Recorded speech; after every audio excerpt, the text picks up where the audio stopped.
1, 2년이면은 이게 반등을 할 거고 그러면은 또 가격을 주체를 못할 겁니다. 재개발은 해야 된다. 재개발을 하는 데 있어서 필수 조건을 딱 두 가지만 보시면 됩니다. 노후도와 주민들의 동의율.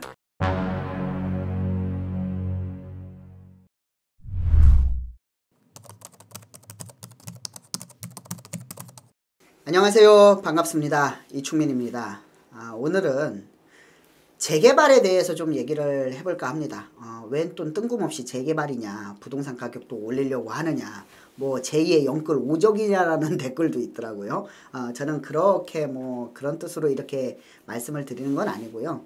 자, 지금 아까도 이제 아는 지인분과 통화를 해가지고 도대체 어떻게 시장 상황이 흘러갈 것 같고 지금의 부동산 투자, 부동산 매입이 맞느냐 이렇게들 아까도 말씀을 하시더라고요. 그래가지고 제가 그랬습니다. 자, 우리나라 경기가 굉장히 어렵죠. 경기가 어려우면 어떻게 됩니까? 서민들은 정말 살기 어렵습니다. 서민들은 정말 살기 어렵고요. 인플레이션은 엄청 올라가겠죠. 인플레이션 뭐 물가가 고공행진할 겁니다. 그리고 환율도 엄청나게 뛸 거고요. 자, 그러면 어떻게 되겠습니까? 당연히 공급이 줄어들 거죠. 경기가 어려워지면 어려울수록 공급은 더 어려워지고요. 근데 경기가 어려울수록 어디로 몰립니까? 사람들은 서울 수도권으로 몰립니다. 왜냐하면 일자리를 찾아서요. 그나마 안정적인 일자리라고 말을 못하겠습니다. 그나마 있는 일자리가 서울 수도권에 있으니까 올라오는 겁니다. 그러면은 주택 공급이 부족하니까 월세는 천정부지로 올라가고요. 매매 또한 굉장히 많이 올라갑니다. 지금 급락하고 어려워지고 하는 거는 2, 3년입니다. 1, 2년이면은 이게 반등을 할 거고 그러면은 또 가격을 주체를 못할 겁니다. 이 상승폭을. 그렇기 때문에 이런 부분들을 미리미리 준비하는 게 재개발이라 오늘 그래서 재개발 얘기를 좀 할까 합니다. 그래서 오늘의 주제는 이제는 재개발이다. 그리고 제가 뭐라고 합니까? 항상 갈론만 간다. 자, 모든 상승론자들이 부동산을 이제 유튜버들, 크리에이터들 아니면 전문가들 자, 상승을 할 거다. 부동산은 앞으로 2, 3년 뒤에 상승을 할 거다라고 하는 그런 상승론자들이 가장 많이 하는 얘기가 공급 부족입니다. 공급 부족. 당연합니다. 경기가 어려워지고 물가가 올라가면 공급은 줄어들고요. 하지만 우리가 비닐하우스에서 살 수 없고 텐트에서 살 수 없듯이 집은 필요합니다. 그리고 경기가 어려울수록 일자리를 찾아서 서울 수도권 집중 현상은 굉장히 더욱더 뚜렷해지고요. 하지만 공급은 줄어들기 때문에 굉장히 어려움을 취할 수밖에 없습니다. 자, 인허가 물량 같은 경우에는 뭐 35만 가구로 지금 보시면은 이거는 이제 아파트 비아파트 아파트죠. 우리나라 기준은 우리나라 기준은요. 저기 정책들 하시는 분들은 비아파트 같은 경우에는 주택으로 안 칩니다. 모든 기준이 아파트로 되어 있기 때문에 비아파트는 따로 이렇게 하는 경향이 있고요. 자, 그래서 급락하는 서울 비아파트 인허가 물량 보시면은 인허가 물량이 1230건 서울 같은 경우에는요 엄청나게 줄었죠. 1230건 지금 보시면은 2021년도에 비해서 90% 이상 감소를 했습니다. 90%로 감소를 했고요. 이거는요 거의 전쟁 수준입니다. 전쟁 수준. 그렇기 때문에 이렇게 감소를 했다라는 건 역대급으로 찾아볼 수 없는 감소폭이다 라고 할 수 있고요. 이 감소폭은 어떤 결과를 낳습니까? 월세 상승으로 이어지고 있습니다. 지금. 그래서 굉장히 좀 어려움을 겪고 있다라고 볼 수 있고요.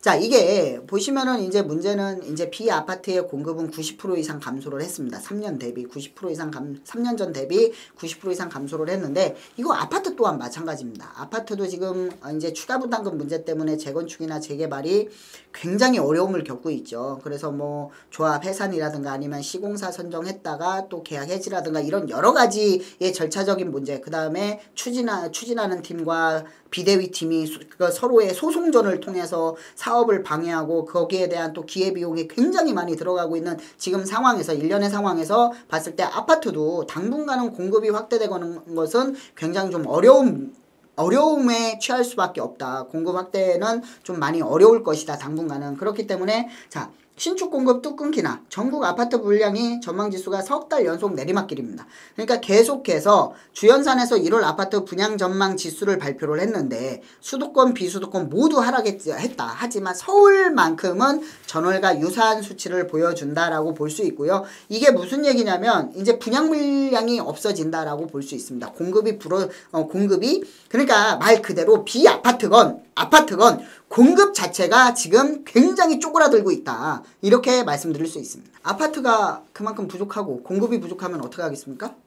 분양가는 당연히 올라가겠죠. 이런 부분들, 자, 공급이 부족해. 그렇기 때문에 시소가치가 높아져. 그러면 분양가는 올라가. 이거는 경제를 조금만 알고 조금만 관심 있어 하시는 분들은 그냥 기본적인 공식이라고 볼 수 있습니다. 물론 여기에 외부 충격이나 여러 가지 이제 소스들이 가미가 된다라고 하면은 약간의 변동성은 있겠지만 이거는 그냥 경제학적인 공식이라고 말씀드릴 수 있고요. 자, 타 시도보다 2배 높은 서울의 분양가. 분양가가 뭐 1,428만 원. 이거는 뭐 이게 이제 제곱미터당입니다. 평당이 아니라 제곱미터당이니까 평당이면 어떻게 됩니까? 지금 평당 3.3 제곱미터인데 그러면은 여기 보면은 평당 3.3이면은 한 5천만 원 가까이 5천만 원이 넘는다라는 얘기죠. 그렇기 때문에 굉장히 비싼 분양가를 확인할 수 있습니다.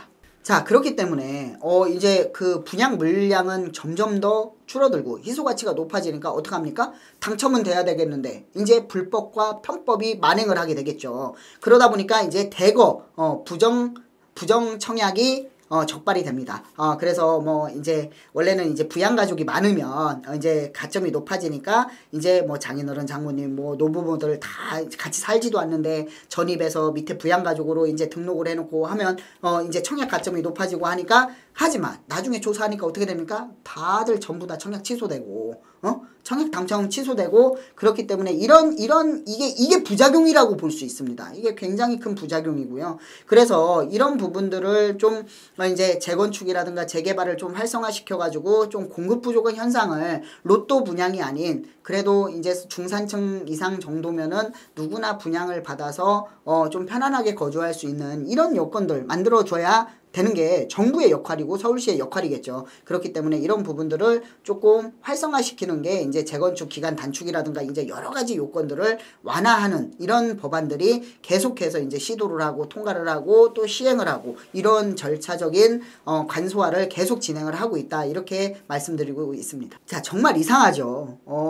모든 뭐 하락론자, 특히 폭락론자 같은 경우에는 막 서울의 아파트 값이 50% 60% 날아갈 것이다. 지금 뭐 날라갔다 이러시는 분들 많은데 실질적으로 이제 여기 보시면은 거래 대금과 거래량과 이제 가격대를 보시면은요. 자, 보시면은요. 여기 잠실주공 5단지라든가 유명한 재건축 아파트죠.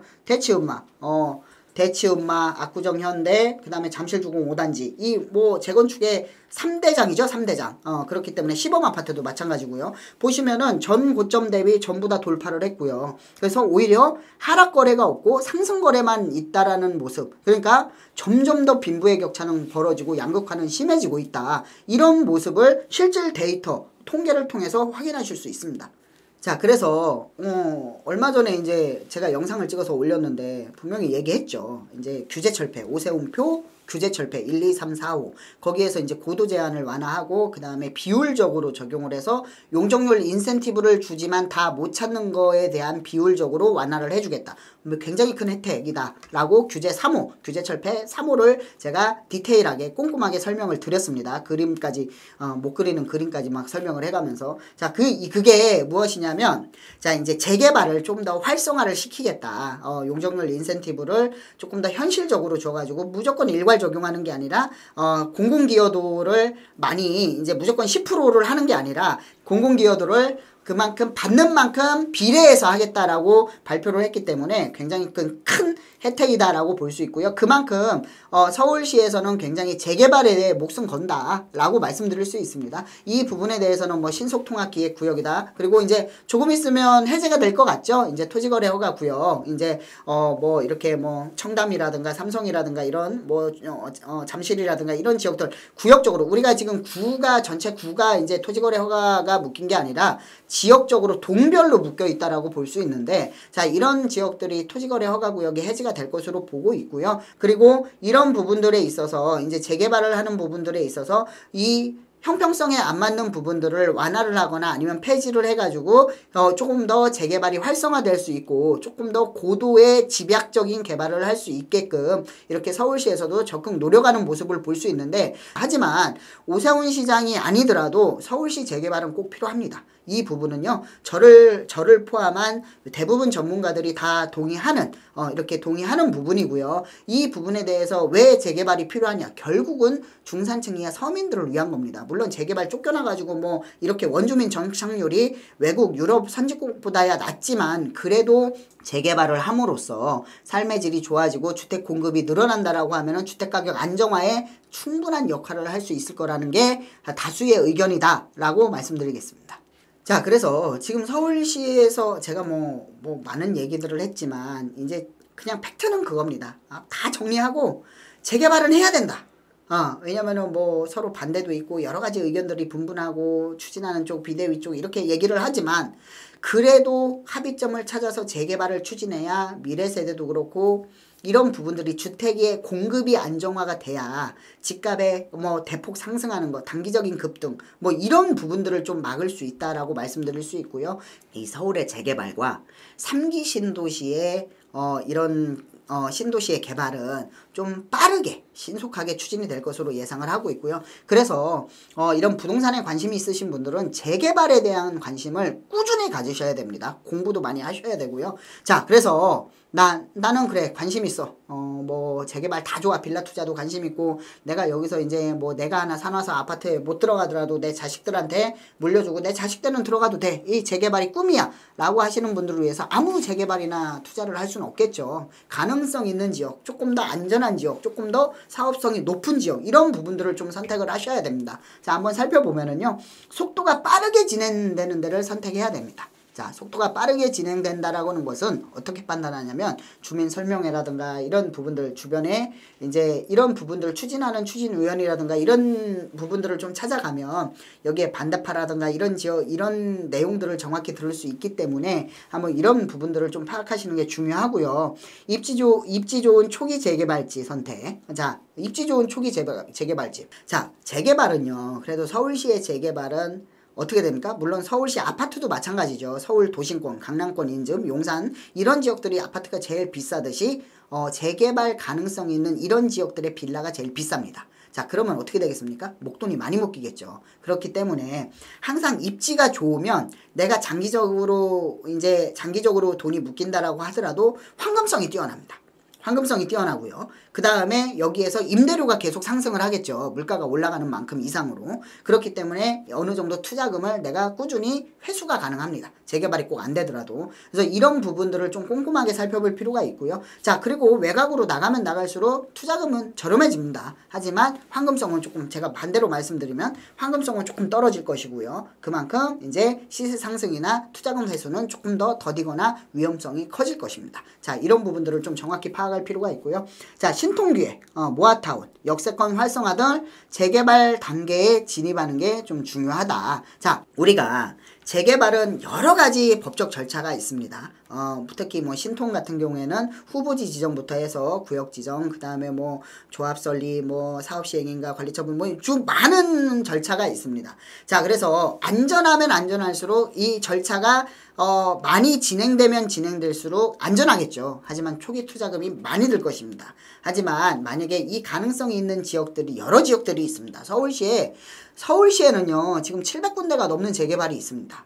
재개발이 있고요. 추진하는 지역도 있고요. 그렇기 때문에 이런 지역들이 이제 다 된다라는 보장이 없습니다. 그래서 이런 지역들을 조금 전문가와 상담을 하시고 그 다음에 시장 상황 보는 눈을 좀 넓히셔가지고 좀 가능성 있는 지역들을 초기 선점을 하시는 게 굉장히 좀 초기 투자금도 적게 들 뿐더러 안전하게 좀 진행이 되는 모습을 보실 수 있을 것이다 라고 말씀드릴 수 있고요. 그리고 마지막으로는요. 항상 말씀드리는 거죠. 개발 압력이 높은 노후도가 밀집된 지역들. 자, 재개발은요. 구역 지정을 하더라도요. 예전에 뉴타운 같은 경우는 1구역부터 뭐 한 10구역, 15구역 이렇게 구역 지정을 하잖아요. 그러면 이 뭐 다른 뭐 2, 3구역들만 여기 막 존치구역으로 묶어놓기도 하고 막 그랬습니다. 이게 왜냐면 여기가 노후도가 안 맞기 때문에 이런 부분들이 굉장히 중요하다라고 말씀드릴 수 있고요. 자, 노후도가 안 맞으면 사업성이 안 나오고 그럼 반대가 늘어나고 추가 부담금이 늘어나니까 반대파가 늘어나고 그러면 해지가 되고 이런 악순환이 있을 수 있기 때문에 아무리 뭐 입지가 좋고 그 다음에 이제 임대가 잘 나갈 것 같고 재개발이 될 것 같아도 노후도가 안 맞으면 재개발이 안 됩니다. 이거는 필수 조건입니다. 필수 조건. 노후도는 필수 조건이기 때문에 자, 재개발을 하는 데 있어서 필수 조건을 딱 두 가지만 보시면 됩니다. 노후도와 주민들의 동의율. 이게 필수 조건입니다. 그렇기 때문에 이 두 가지에 대한 필수 조건을 좀 어느 정도 파악을 하신다라고 하면은 충분히 승산 있는 재개발에 투자를 하실 수 있을 거라고 생각이 됩니다. 자, 제가 뭐 오늘은 재개발에 대해서 말씀을 드렸는데 항상 말씀드리는 것이 갈론만 간다. 갈론만 간다라는 것을 제가 항상 말씀드립니다. 그래서 재개발도 아까 말씀드렸듯이 수백 군데, 1000군데 가까운 이 서울시에만 해도 1000군데 가까운 재개발 구역이 있습니다.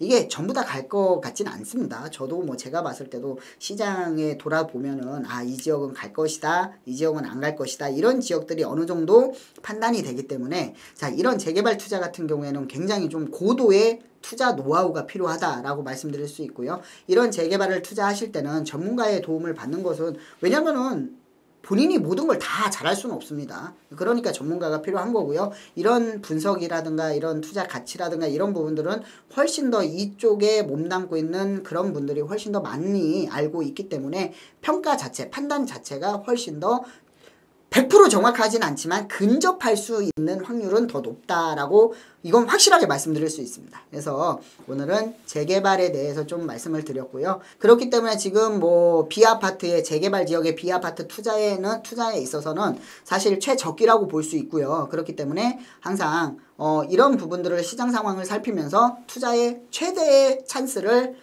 잡아가시길 바랍니다. 자, 오늘은 이것으로 마무리하겠습니다. 감사합니다. 시청하시고 부동산 쪽에서 뭐든지 좋습니다. 그래서 궁금하신 부분이 있으면 댓글로 남겨주시면은 현실적으로 컨텐츠를 만들어 가지고 한번 촬영하는 그런 시간을 계속 갖도록 하겠습니다. 오늘은 여기서 마무리하겠습니다. 감사합니다.